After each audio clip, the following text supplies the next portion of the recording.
В Кози Дизайн правим най-различни интериори, от много малки пространства до големи офиси, до къщи, ресторанти, заведения, така сложни технологични неща, стоматологични центрове. Обаче всъщност интересното е, че каквито и да са те, ние ги реализираме до ключ в 90% от случаите. Което означава, че хората ни се доверяват на напътствията, експертизата, погледа ни над нещата за избора на материали, за избора на техника, уреди, отоплителни системи. Още на етап задание ние трябва да сме обсъдили с клиента какъв тип ще бъдат отоплителните и охлаждащите тела, какви климатици ще използваме и определено за нас като дизайнери е супер важна визията, а пък за всички клиенти е супер важно издръжливостта на техниката. Що се отнася до техника, каквато и да е тя, клиентите супер много държат на качество. Тъй като поддържаме дългогодишни отношения с нашите клиенти, имаме възможност да имаме обратна връзка от тях. Обратната връзка обикновено е, ако нещо се е развалило. Ами за Daikin, за толкова години, с които работиме с техните тела, нито един път нямаме оплакване за нещо, което трябва да се смени или се е развалило.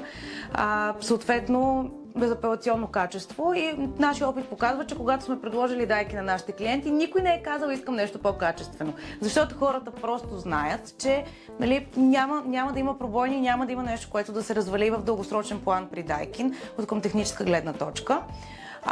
Другото нещо е за нас като дизайнери, че са супер изчистени линиите на телата. Даже имаме пример с такива, които ние сме боядисвали в различни цветове, за да паснат така на ексцентричен интериор.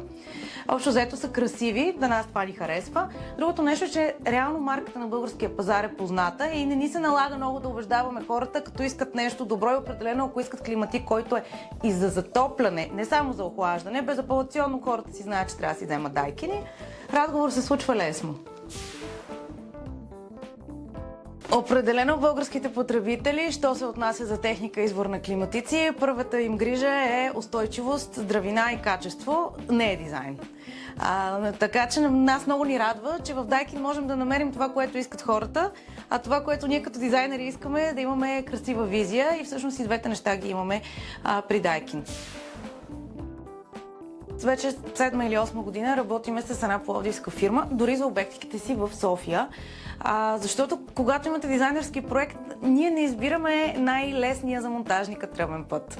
Ние избираме този, който е най-удобен за нашите клиенти, за ползвателите, т.е. да не духа в вас. Много често това значи, че климатиците се поставят над щурцовете на вратите, което е много по-навътре, отколкото ако е до балконите.